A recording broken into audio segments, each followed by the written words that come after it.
Coming up on today's show, it's been a roller coaster ride to start the month, and we may be in for more downhill riding. We'll talk Stephen Vogt and his recent in-game decision-making. Does he have what it takes to bring this franchise a World Series? We'll talk run differential. Is it important, or can we continue to ride this wave to a record over 500? And we'll give you our takes on current roster construction. All that and so much more. 3 guys, 2 generations, 1 baseball team. Just when you thought there were too many mediocre Guardians podcasts, we're here to bring you one more. This is the Die Hard Guards podcast with your hosts Brent, Tim, and Zian.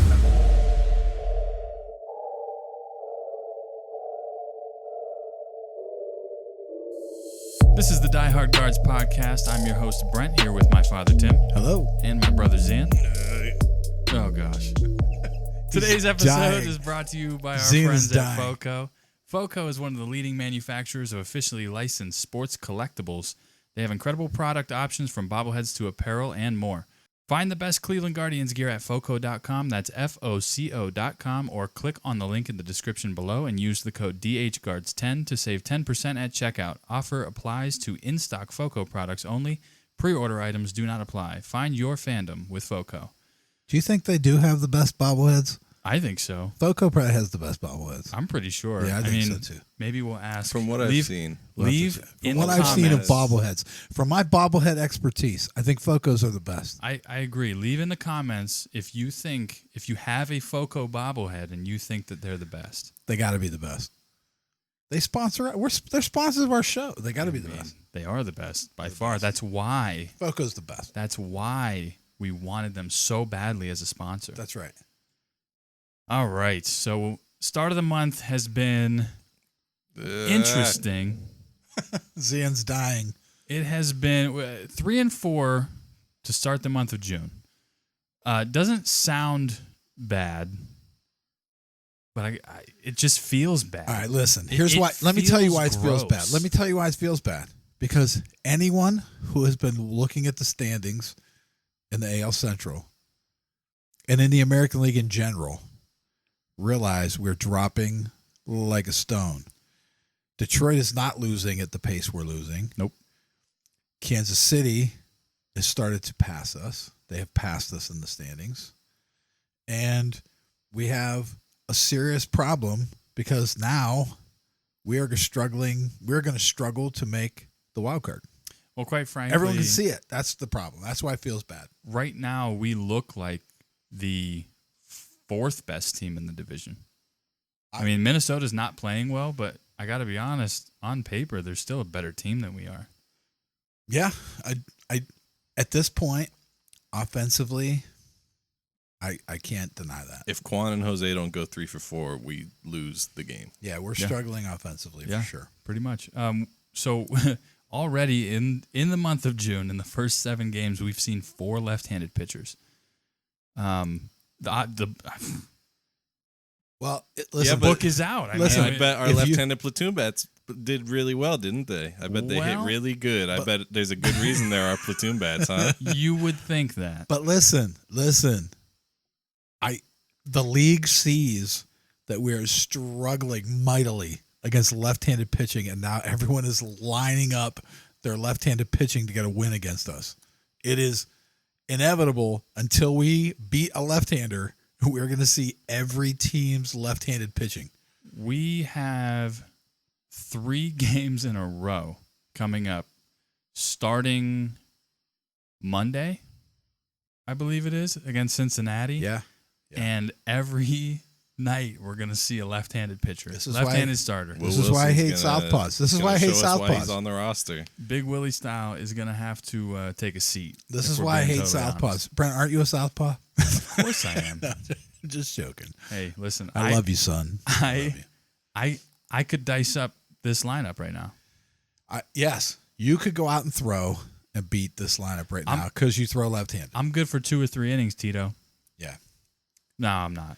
It's not like they're hitting great against righties either, though. So but no, let's talk. Listen, let's talk about this line. Let's talk about what we're throwing at, what we're doing against left-handed hitting. So we're gonna start. We're gonna start in the month of June, and we'll talk. We'll tell you the problem. We'll tell you why we're struggling against left-handed pitching now. In the month of June, we'll go worst to best right now. Unfortunately, Carlos Santana has been absolutely terrible against left-handed pitching so far in the first seven games of the month. This is a guy, a veteran hitter who's a switch hitter who's going to turn and hit right-handed against left-handed pitching, which is why he's in the lineup against left-handed pitching. And he right now is a negative 55 WRC plus in the month of June. A negative. That's a negative, which is 55. Actually worse than Jhonkensy Noel, who maybe actually was just sent to Columbus. Listen, yes, it's a good that he went to Columbus. He needed to go to Columbus. He has to get. He should have been in Columbus a long time ago. Got to do. Yes, the year in Columbus. Number one. He didn't hit all spring. He came up last year, and I know he had a couple moments, and everyone loves Big Christmas. It was a fan favorite thing. I get it, but he went never on his Linsanity run. He was never ready to play Major League Baseball at this point. He was not ready as a hitter. He was too young, just not ready as a hitter to face Major League pitching. Now, did he connect on a few pitches? Yes. And when he hits a ball, does he hit it hard? Absolutely. He shows unbelievable promise. It's not like we don't like Jhonkensy Noel. We love Jhonkensy. The promise of Jhonkensy Noel is a guy who can come out and hit 40 home runs and be your DH or your right fielder. But he has to be able to hit first. He has to be dangerous in the least first. And right now, in his career, he is not a dangerous hitter at all. They're not afraid to go after him in any way. And if he does close his eyes and connect with a ball, yes, he's going to hit it hard. But that happens so rarely that you can't even depend on it now. In the past month, pitchers have pitched him like they pitch Austin Hedges. Absolutely. They literally just give him fastballs. Yeah, it's not even swinging at sliders away anymore. Yeah. Nope. They give him fastballs and he can't hit them. Fastballs up and in, and he just can't stay off of them, and he can't hit them. I touched on all that in the player spotlight that I posted the other day. Go check that out. And I don't want to give it away. He did. Yeah, you did. You did a great job talking about what. But I got to tell you, he's a high ceiling guy. He has some work. But he's also a very low floor guy. The problem is they can't send him to AAA and just let him keep hitting until he gets it right. They have to work with him. I'd rather them send him to Arizona because he needs to that goofy batting stance, that whole thing he's got going on. It takes him too long to get to a pitch. His swing is so long and so slow that even with his insane bat speed, he can't get to a baseball because he's so late getting his swing going. It's ridiculous. That whole foot thing with his back turned and the trigger of his he's got to stop all that. He's got to stand like a normal human being and swing the bat. He's a monster. He just has to learn how to hit. And one of the most important things you can do as a major league hitter is hit a fastball. Oh, that's number one. That's thing you should be able. That's to what makes you a major league hitter. When they're challenging you with fastballs and you can't hit them, your career's over, or you better get to work and figure it out. Anyway, so Noel, before he was sent down, he had an abysmal negative 48 WRC plus. Next in line. Well, it's golf score, right? So that's pretty good. Yeah. Low score wins. Next in line, Big Willie style Will Wilson with a negative 16 WRC plus against left-handed pitching in the month of June, which he's supposed to be one of our right-handed platoon bats who is able to handle left-handed pitching, who's supposed to be league average or better against left-handed pitching. He just got caught up because I just think we didn't have Brito. When Brito got hurt and Brian Rocchio couldn't hit, they didn't have a choice. Like Wilson was on a heater. He was on a heater. He's what, 25? Something like that. 26 years old. Like he's been in the minors for a long time. He's been around the block a bunch. He was a first-round draft pick, for God's sake. Yep. You got to give him a shot at some point to play and see if he can get it done. He's probably the most experienced minor leaguer we have on our roster. He's just had to. Quite honestly, in the month of May, he did hit left-handed pitching well. He got that double off Scooble. Yeah, he did. Yeah. And it looks like the fairy tale's over. Well, I think he turned back into a pumpkin. No, I think that's been his. I think this has been his dilemma his whole minor league career. Right. I think he's had a long minor league career. He's on this. He never really hit in the minors until this year. I think he's always struggled to be consistent. It's just he showed signs of being a number one draft pick. Yeah, he showed signs of being a number one draft pick, but then it never stayed consistent. So I think he's just one of those guys. I don't know that he can do it. I don't know that he can get it. To be a guy like an Ernie Clement type who stays in the league, you have to slide into your niche. Yeah. And he just hasn't. I mean, he came out guns a-blazing, and now it looks like I said, it looks like he's about done there. Next in line, we're actually into the positives now. Angel Martinez. That was way too short of a list. Angel Martinez with a 16 WRC plus, so still nowhere near league average. Not great. Hey, that's really bad. That's really bad from one of our switch hitters. No, that's really bad in general. That's really bad in general. But again, this is Martinez come around moment, right? Because you started off like a ball of fire. I think this month is going to be a tell-all for Angel Martinez. You start off like a ball of fire. I still think when he steps in the box, he still looks confident. He still looks like he's ready to play. Agreed. But now he's on this slide pitch. There's enough data on him now. They're starting to pitch him a certain way. They're starting to give him looks that he doesn't like to hit. His at-bats aren't looking as good lately. Yes, because they're pitching him differently now. Okay, so now he has to make an adjustment. This is in the major leagues. When they start finding your weak spots, you got to figure out how to make it work for you. This is where you're going to find out if Angel Martinez plate discipline is real. Yeah, we're going to find out right now, because if it's not, you're going to see his batting average and everything drop like a stone, because now the Guardians are going to have the data on how they're pitching him. And they're going to be able to tell him, here's how they're pitching you.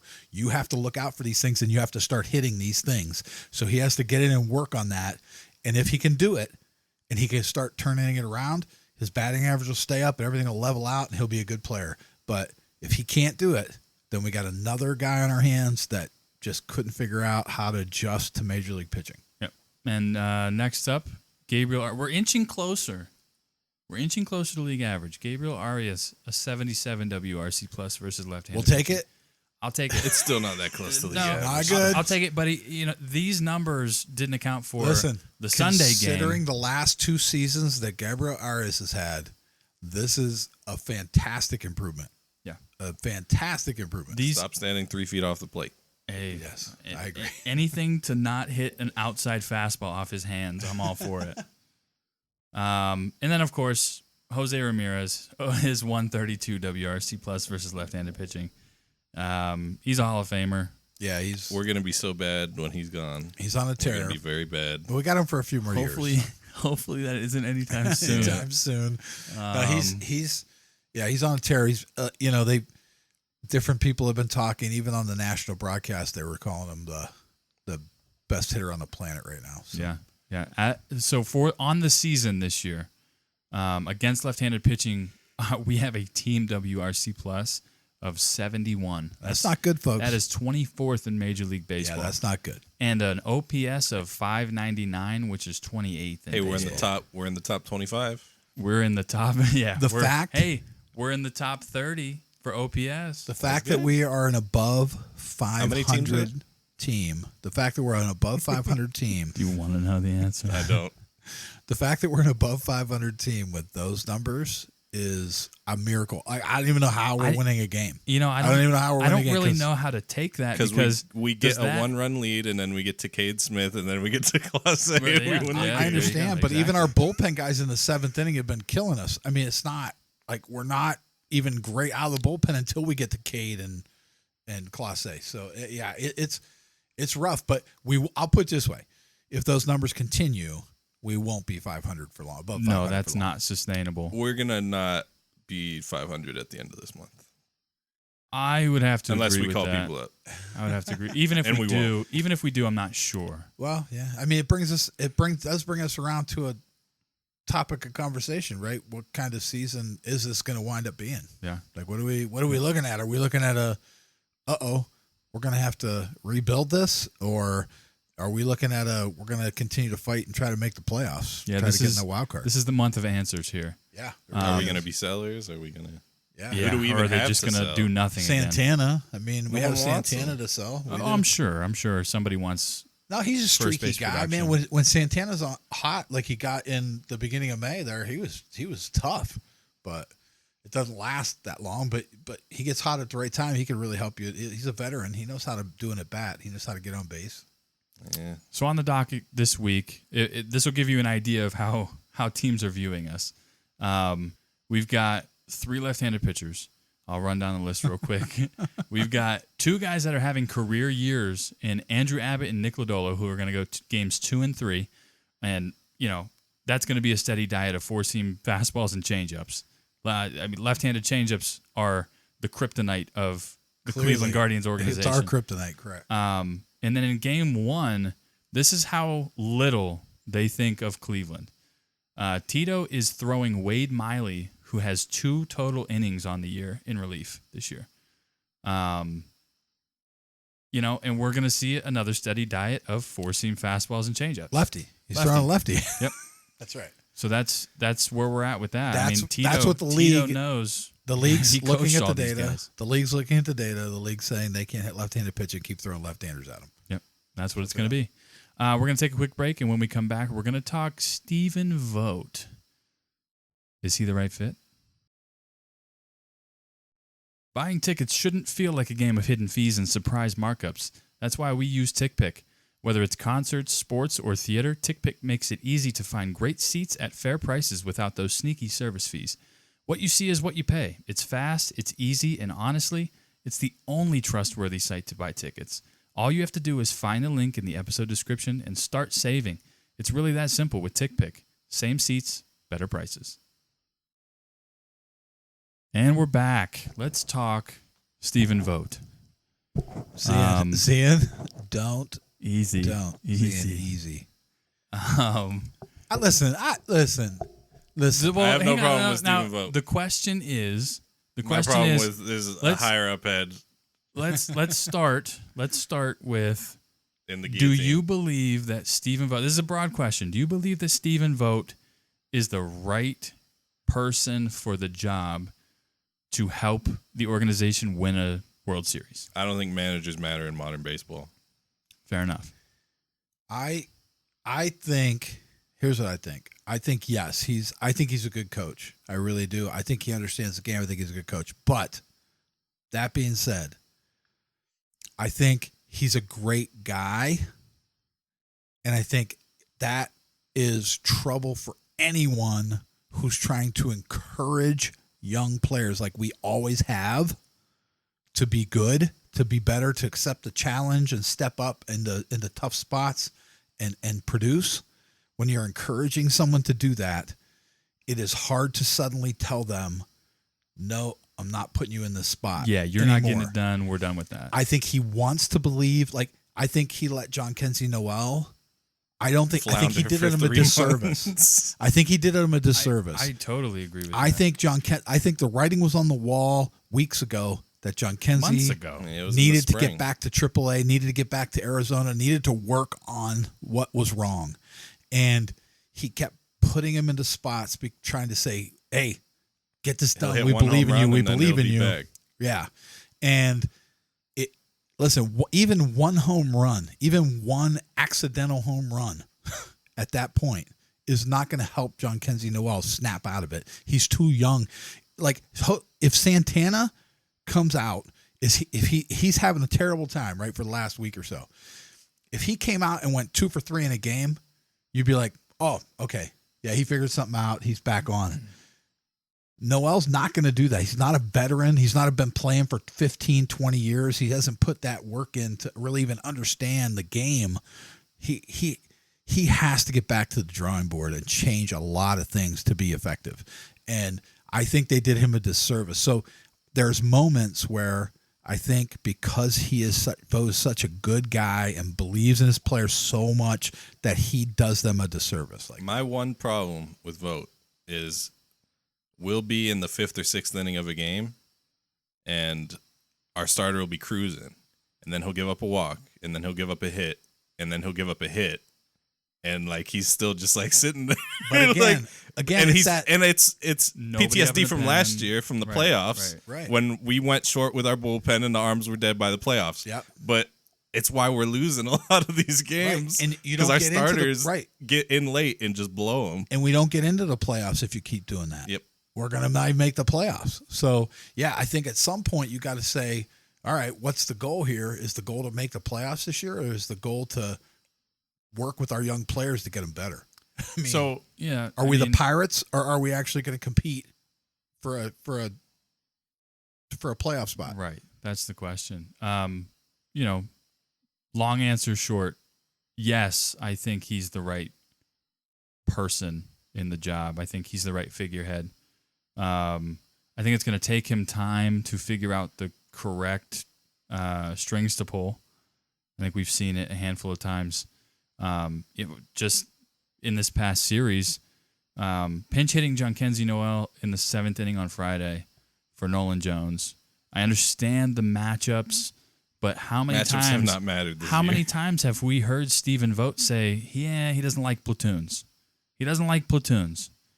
All we've done is platoon. All we've done is play to the lefty-righty matchups.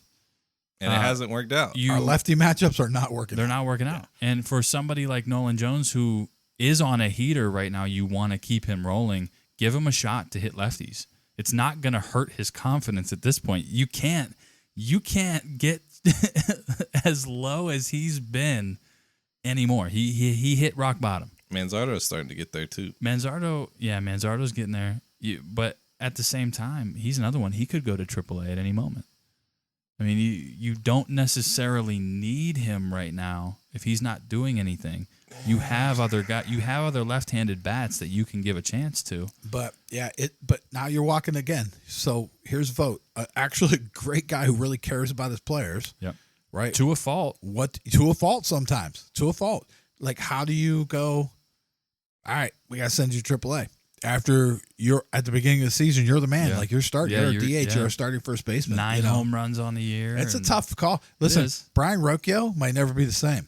And but I don't think tell you what. But they gave him an entire season last year of starting and a shortstop, run. And he couldn't hit. Yep. They brought him back again this year to give him a shot. Like, that is overextending your belief in a guy. That's what I'm saying. I think at some point we have to understand, like, if they need work, they need work. If they got to prove themselves that they can get better at certain things, then you got to send them down and let them get better. Like, I just don't understand. I understand, like, okay, we believe in this guy. We think he can do it. But when over an extended number of bats, he looks like he doesn't even want to go to the plate anymore, I think it's time to draw the line. But I don't think it's to a fault. He's had a lot of concussions. Yeah. Hey, that CTE hits different. No, I mean, it's not Tua's fault. He's not even in Cleveland. He's in Miami. He's in Miami now? Gotcha. You're not okay. See, there's something wrong with you. Seeing. I think you have CTE. So yeah, what are we talking about? Yeah, what were we doing? A little concussion humor. So, yeah, that's always good. That one always hits. That one never flops. So the pinch hit for Nolan Jones in the seventh inning on Friday, and then the very next day, you burned David Fry with a pinch hit in the 6th for Nolan Jones again, and that gives Jhonkensy Noel at bats in the 8th and in the 10th. Ugh. And let me tell you, those at bats were not good. No, when was the last time Jhonkensy Noel gave you a competitive at bat? Yeah, those weren't even. When was the last time Jhonkensy Noel hit the ball in the air? I honestly, I should have looked striking into out that. or beating it straight into. And the again, I should have looked that up. And again, we don't want to beat up Jhonkensy Noel. No, I want him to succeed. I don't think Jhonkensy Noel has ever been ready to hit major league pitching. I think the moments he got hits in last year made it bigger. His numbers were never good last year. Like, everyone made a big deal out of the couple of hits that he got because of the moments he got them in. But I got to tell you, those were accidental. Those were not because a great hitter went up and hit a good pitch. Those were just, he got lucky and got a barrel on a ball. And when he does that, it's going to get hit hard. He guessed He right. just That's guessed exactly it right. That's it. That's exactly it. This was not an experienced player doing a great at bat, and he just got it done. This was a guy who just kind of got lucky, and we've played him up too big. Like, he is too young and too not experienced it's a guy who, to do this. If you hit your spot, he's going to sit down. Well, I was thinking about this a lot last year. He's a very guess-heavy hitter. Oh, guess heavy. He is coming up each pitch, and he has a pitch in mind that he wants. Yes. And if you don't give it to him, he's never going to touch it. And if he thinks he's not like Jose, where he can foul it off Yes. until he gets his pitch. And if he thinks he sees the pitch that he wants, he's swinging, and it might not be out that of his pitch. shoes. And he might miss it by 3 feet, but he's swinging out of his shoes to hit it. Yes. Yeah. So he gets fooled a lot. He strikes out. But again, he's just not ready to be a major league hitter. Like, it's not fair to him to have him in these situations. I agree. And another thing that has kind of been bothering me specifically, not letting Daniel Schneemann play every day. I think he's having who else too would good we of play at second? Well, that's who else that's, is going to play who else second should base? play at the second thing. base? Will Wilson getting these at bats is taking away from a potential Daniel Schneemann heater. I mean, this could be a serious year for him. He's what, 4th in second base WAR this year? I don't know. Yeah, he is. I mean, He's better than Jimenez. Yeah, just when he started to heat up, we started sitting him in games. And because we're seeing all these left-handers now, when are you going to play him again? Not when you're going to play him again. Well, he should be hitting every day. Let me break this down. Let me break this down a little bit. So, Will Wilson has had 19 plate appearances against left-handed pitching since May 25th. Okay, that's only what, a week? Yeah, not even. I mean, that's about a week. Yeah, he's got a 92 WRC plus, which is worse than what he did in the previous 20 days before that. Right. His 656 OPS, that doesn't really match up with what we're looking for. And his 400 batting average on balls in play is not sustainable. Right. The league average is, I think, 250. It's like 270. Yeah, 270, something like that. That 400 is not sustainable. So that's going to come crashing down at some point. But also, he's carrying a 38.7% K rate against left-handed pitching. That's through the roof. Yeah. 25 is like alarming. I mean, 20 plus is unless you're hitting 40 home runs a year, you don't want to see 20 plus. And I got to tell you, listen, for as far as Schneemann goes, this year for Schneemann should have been what Rocchio got last year. Should have been what Arias is getting this year. This was his year to show whether he could do this or not. The at-bats that Noel's getting, that Will Brennan got, those at-bats should be Daniel Schneemann. Those were Daniel Schneemann's at-bats. This was the year for him. Those guys had already proven they couldn't do it. I don't want to see matchups for Daniel Schneemann. I want to see him, give him a shot. Give him a chance. He's playing great defense at second base, and for all accounts, he's crushing the ball. And I got to tell you, he has a 1.1 F4 and a 120 WRC plus on the year. And I got to tell you, listen. What else do you want from him? And I got to tell you, let him hit lefties. And I got to tell you, listen. One thing about him, he looks like a professional hitter in the box. He looks like he wants to be in there. He looks like he's putting bats together. Yep. And we've said this before. He's going to get his hacks. Yes. When he swings, he's trying to do damage. Yep. I love his approach at the plate. Everything he's doing it right, but he's not getting the opportunities. Right. Why Will Brennan, who's proven he can't do it? Why John Kenzie Noel, who's proven he can't do it? Why not Daniel Schneemann, who has proven he might be able to do it? So in comparison, Daniel Schneemann has had 18 plate appearances. Will Wilson had those 19 since May 25th. Daniel Schneemann has had 18 since May 8th versus left-handed pitching. That's insanity. That's insane. He's carrying a 75 WRC plus in that limited amount of time because it's few and far between. Yeah. He's not getting a chance. On the bench watching games instead of playing. He's not getting a chance to get into a rhythm against left-handed pitching, but he's still carrying a 333 on base percentage and a 22% strikeout rate, which is far and away better than what Will Wilson is giving you. So my question to Stephen Vogt is, why do you like Will Brennan and John Kenzie Noel better than Daniel Sneeman? And Will Wilson at and this Will point. Wilson better than Daniel Sneeman. What about What are they them? giving you? Yeah. What is it? Like, listen, if there's some data points that you're looking at, there's some advanced metrics that you're looking at that we're not seeing, I wish someone would tell me because we're not seeing it. Open invitation for Stephen Vogt to come on the show. Absolutely. I would love to pick his brain about this. Because we actually do think he's a great guy. I think he's I think he's a great guy. I think he's a good coach. I think he's a good coach. Obviously, he's learning. He's brand new to this still. We are just trying to influence him with our great knowledge.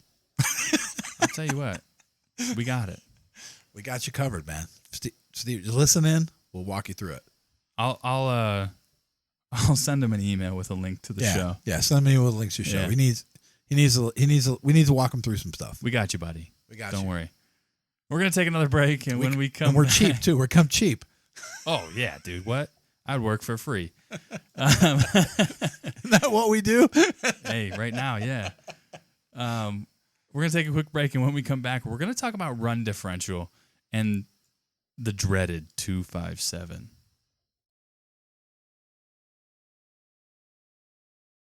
If you're anything like me, and I know I am, you're probably a sports fan. Fanatics just so happens to be your one-stop shop for gear and collectibles from all your favorite teams. NFL, NBA, MLB, NHL, you name it, they've got it. And since we're on the subject, I'll let you in on a little secret.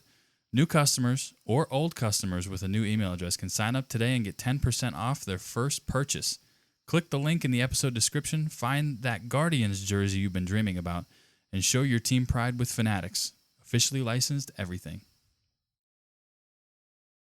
Bum, bum, bum. It's the truth. And it's time to talk about the dreaded 257.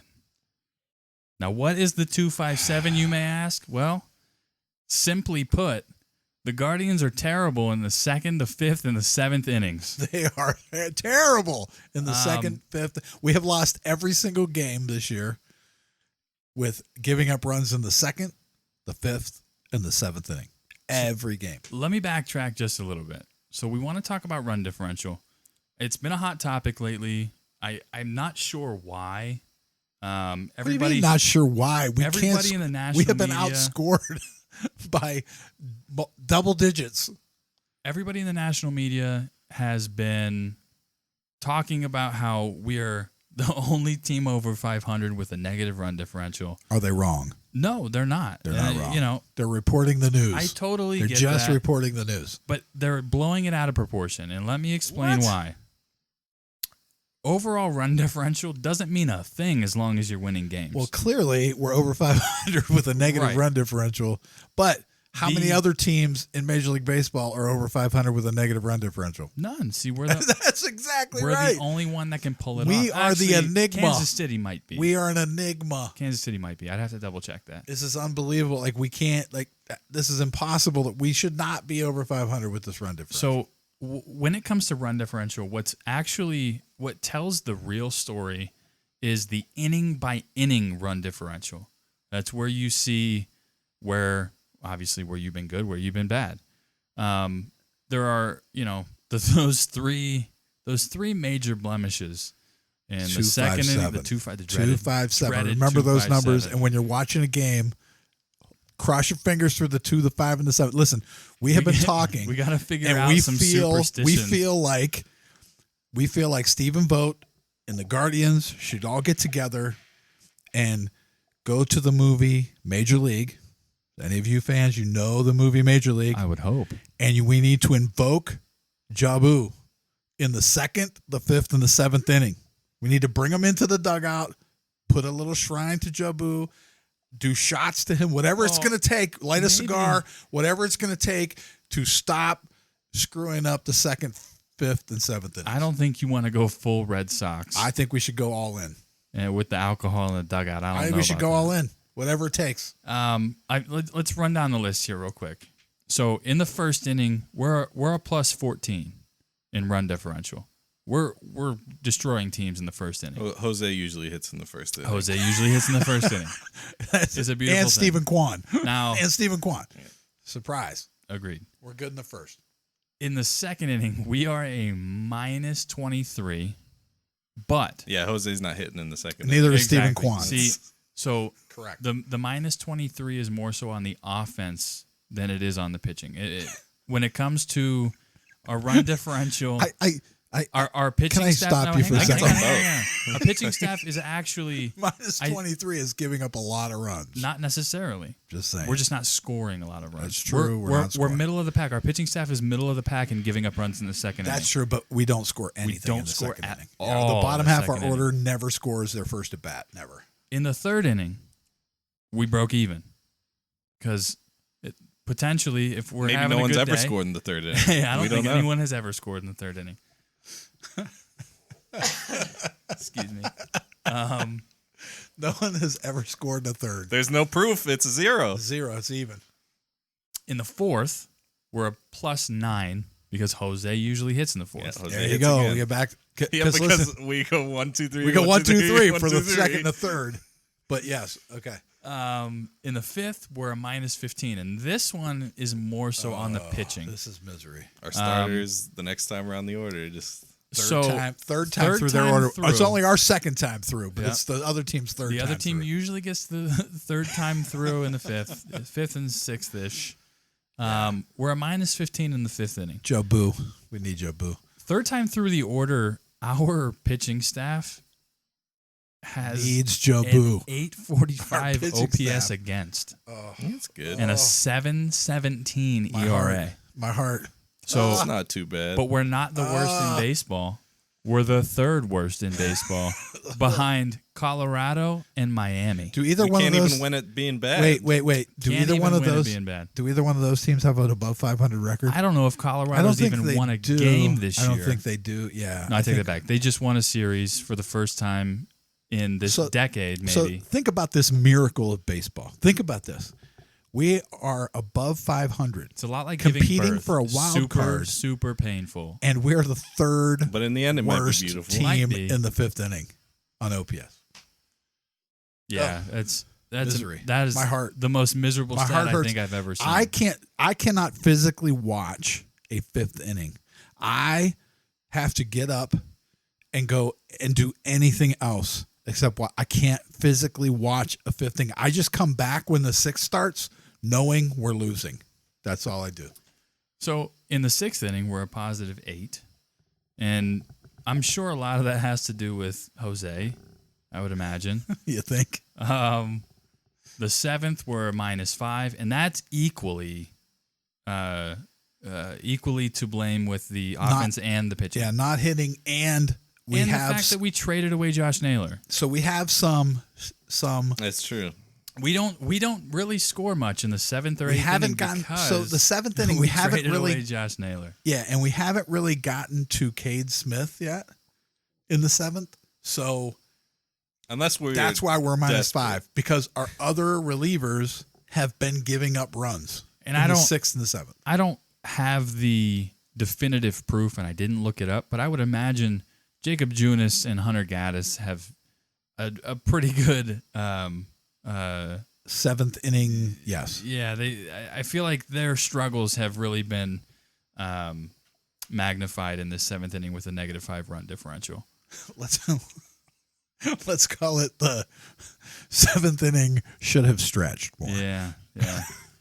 Well, we'll keep it family friendly. In the eighth inning, we broke even again. No one's ever scored I don't think anyone's ever scored in the eighth inning. Because Cade Smith doesn't give up a run.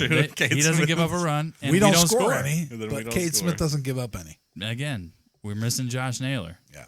And in the ninth, we're a +3 because obviously Class A's early season struggles have been balanced out because. Well, and then Jose's up. Our problem is we're a +3, but we're already down by 5. So it doesn't matter. Yeah, you're not wrong. You are not wrong. Let's shift here because I cannot talk about the run differential anymore.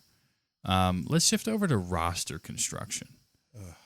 And hey, let's talk about it. Now Chris we're gonna give you guys a shot to create your own here. We're not going to talk about what they're doing. Yeah. Well, we might. Uh-huh. We might rant about it a little bit. Yeah.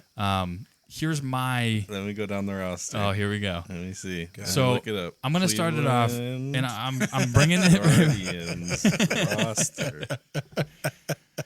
1 through 26. Active roster. Colby Allard. Bye. You can probably go. That's fine. Matt Festa. Are we really doing this? Are we going one player at a time? Hunter Gaddis, you've been struggling. I think you could go. Jacob Dunas, you could go. You just fired Hunter Gaddis. Yeah, you're fired. You're fired. Luis Ortiz, you annoy me sometimes. No. Half your starts are good and half your starts are bad. Sometimes. Dom Nunez, you shouldn't be here. Yeah. Arias, you could probably go. Manzardo, Arias is playing a great short. You can go down. Arias is playing a great shortstop. Carlos Santana, you can go. Will Wilson, you can go. Wow. Angel Martinez, you could probably go. What? Jonathan Rodriguez, you could go. Okay, All right, this so is out of that's control. about. This is out of control. I think we have 4 this players is out of left control. on our roster. We have no one left on our roster. That's about Out right. of control. Antonetti, if you need help, Let's call up our AAA team and let's just see. Yeah, Mike Apries would love that. and some AA bats too, because we would probably be about 5 bats short. Yeah. All right, listen. We had a philosophical discussion. I know your lat's hanging from your lat right now, but you're coming up. You're gonna hit right hand. Yep. Okay, listen. So we've had a philosophical discussion here today. Okay. We just fired everybody. I don't know how. Well, besides philosophical that, outside of that, but during the course of the day, we had a philosophical discussion. Knowing this show was coming, we were going to have to talk about this. All right. So I think that the plan of trying to maintain control of players for deeper into their careers, manipulation of time, okay, has backfired on the Guardians. I believe 100% that we have created a situation now where these players. Pretty sure there's a dragon flying in this room right now. There's a dragon flying in the room? Wow. But shouldn't have done those mushrooms before we recorded. That philosophical discussion was actually a psychedelic. Not that kind of philosophical. But anyway, we have come to the point where we have manipulated so many players' time. We have left them in AA. Not us, but the Guardians. They've manipulated our time as fans, actually. True. The Guardians have left guys. Screw service time manipulation. You've wasted our time. My time. That's right. The Guardians have left players in AA and in AAA for so long. And we call them up. They get used to. They're 25, they're 24, 25, 26 years old. They've been in the minors for multiple years. We throw them in a cradle. We give them a little pacifier. They have been we just kind of rock them to sleep in AAA. They have been sitting in AAA and AA for so long. They're just used to playing at that level of baseball. So when they finally, after years of disappointment and not coming up, they finally make it up to the major leagues. They're so used to playing at a lower level of baseball, they can't figure it out when they get up to play then, at major league level. They're 25 and they're grizzled AAA veterans. Yes. And they've seen how many different roster moves made without them. And let's go back in time. To when trade them. Who were the last 2 guys, right, on the Guardians organization that came up and as young players really made crazy impact, all right, as young players? Who was it? Jason Kipnis. Well, no. It was Stephen Kwan and Francisco Lindor. Bradley Stephen Zimmer. Kwan wasn't a young player, though. He was pretty young. He wasn't a top prospect. But Jose, but he was not a top prospect. Jose came up at 20.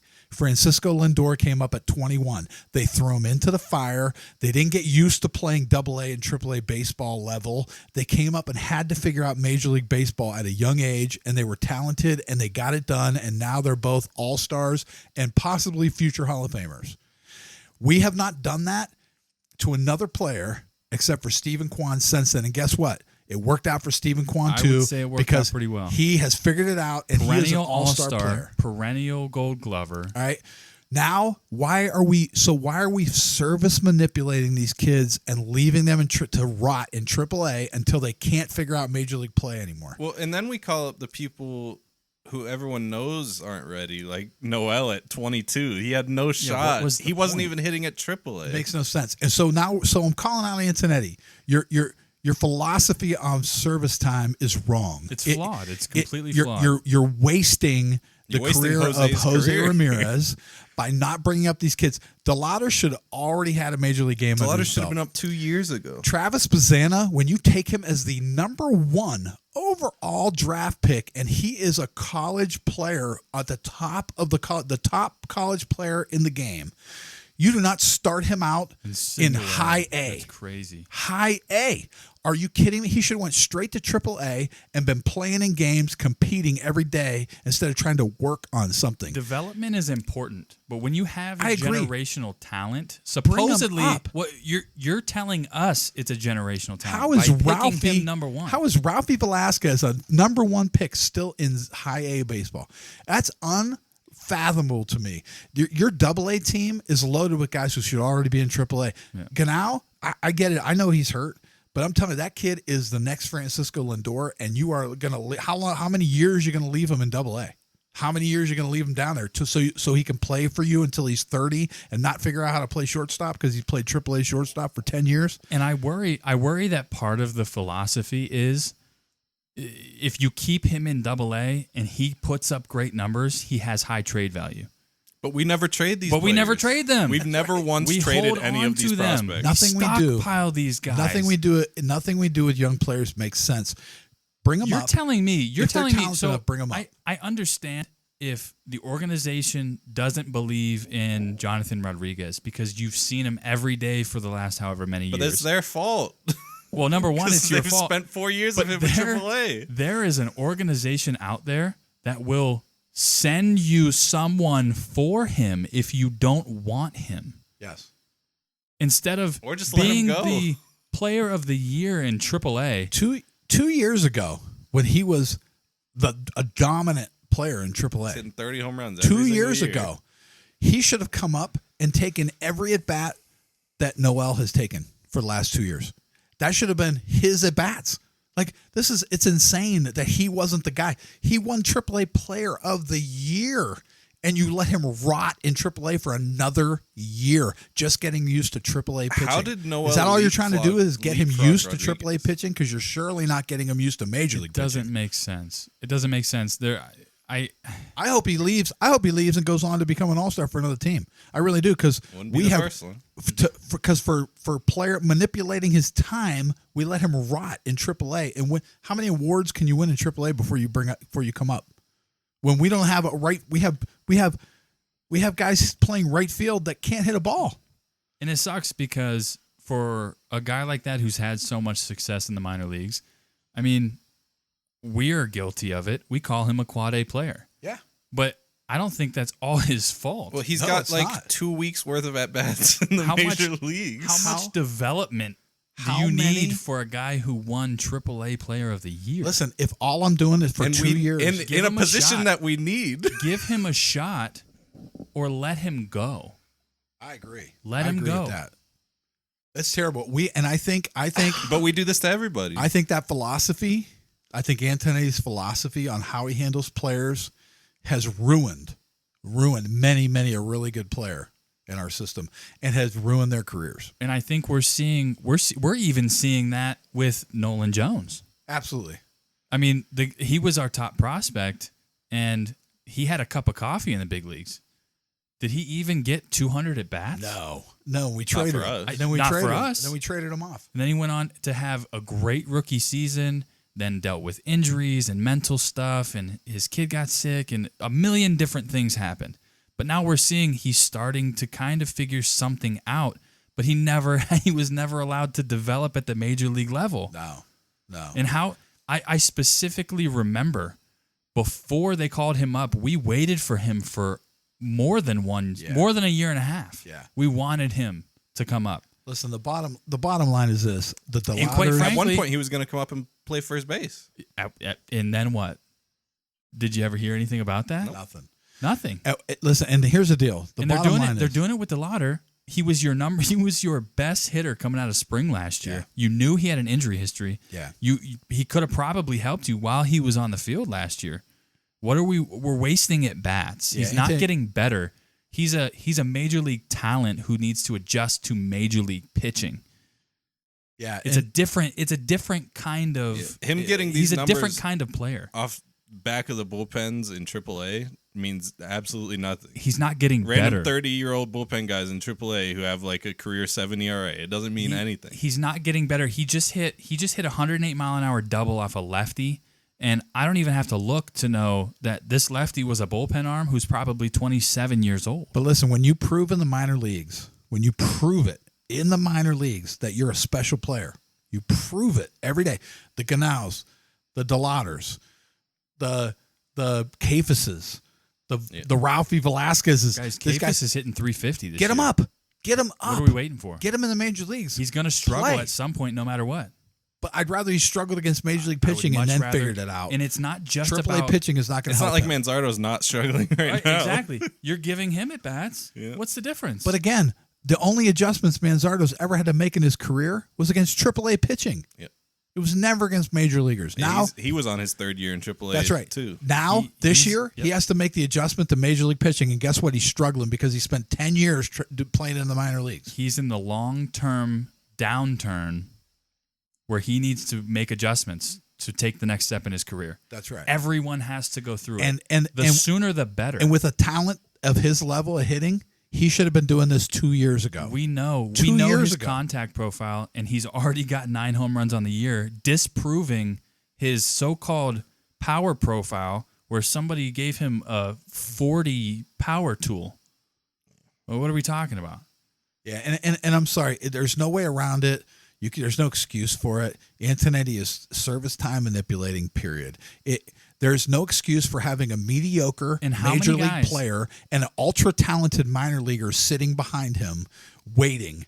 There's no other reason for it. Have we ever, and correct me if I'm wrong. Somebody listening, correct me if I'm wrong. Name one player that we manipulated the service time of that came up and became an all-star. That's right. Name one. None. It's zero. Name one. It's zero because we left them rot in AAA too long. And then they couldn't get it done when they came up to the major leagues. That was the problem. We didn't bring them up while they were hot and while they were really playing well. We let them sit and soak and learn how to be a AAA player. And guess what? They came up and they were AAA players. So, being in 3rd place now and looking like we're probably not going to take 2 out of 3 of every series from here on out, I would say your best course of action is get the young kids at bats. Let them start adjusting. And I don't know why you wouldn't bring DeLauder up now. I don't know why you wouldn't bring Kafis up now. Whatever you have to do to get them those at bats is what you have to do. Guys that aren't going to be part of your team next year or the year after, at this point, this is a turning point. Guys who aren't going to be part of building your team next year, the year after that, when Jose's still in his window, they don't need to be here right now. And that's whoever's not tied down. I think it's time. I agree. I think you got to bring the guys who are playing well, the guys who are ultra talented. You got to get them up. You got to get them up and start getting them into games and figure out who's going to be able to make the adjustments. Give them a chance to make the adjustments in the major leagues. Start shuttling guys. Rodriguez should play every game against left-handed hitters. Let him go until you, because I'm telling you, he might just go, I figured this out. But I got to be honest with you, it's our fault if he doesn't. 1 for 3 today. Because, I know, he went 1 for 3 today, but the reality is he hasn't ever had to adjust to major league hitting ever in his career. He's been is a great AAA player, and we left him rot down there this whole time. So, Oscar Gonzalez. Yep. Gosh, Franmil was great for a couple years, and he didn't even he wasn't a prospect of ours anyway. No, he wasn't ours. But all right, so we got to get heated, man. Okay, yeah, I'm heated. We got a little too intense on that one. Oof. I think. Boy, I don't think Antonetti's coming on the show anytime soon. Open invitation, Chris. I don't want him. I don't think he's coming on the show. I got you guys those signed Antonetti pictures. You did. I don't know what I did with them. I have them still because I knew you were going to throw it away. Yeah. So you kept it? Yes, of course. Good choice. I'm going to get them framed, and I'm going to put them up. No, and listen, I think from a business standpoint, I think Anthony does an amazing job with the money that he's allowed to use and all that kind of stuff. We're not poo-pooing any of that. The organizational philosophies. It's just the philosophy of how you handle players, I think, is wrong. I think it's absolutely wrong how we handle players. You've already started to shift the organizational hitting philosophy. Yeah. You're bringing it into the 2020s. You know, Brent, it's like you said, if he had modernizing your approach now. If they had proven that this leaving them in AAA for so long and AA for so long, they came up and they were better players for it, then I would be 100%. But it has proven to be the exact opposite. And they have come up after rotting for so long, and they can't make the adjustment. You guys know Peterson's still in AA? He has like a minus insane. -1 Peterson's ERA. Our best pitcher. Messick gives you 8 strikeouts a start now. He makes no sense. Peterson has been in AA now for 2 years, and he's been the best pitcher in the minor leagues for 2 years. That's unreal. Unbelievable. Are you waiting for him to get Tommy John? Why isn't he in AAA? You're waiting for the Tommy John surgery. Something. That's what it is. Something. Yeah. Unbelievable. All right. Thank you guys so much for listening. We're going to calm down now. Please everyone subscribe. take a breath. Yeah. Take a breath. Please like, subscribe, favorite, rate, or review depending on your platform of choice. And don't be afraid to interact. You can find us on YouTube, Amazon, Spotify, Apple, or wherever you listen to your podcasts.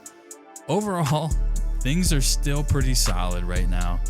We're still above hovering 500. around 500. We're above 500, yeah. And it's going to be okay. So until next time, have fun, stay safe, and as always, go Guards. See ya.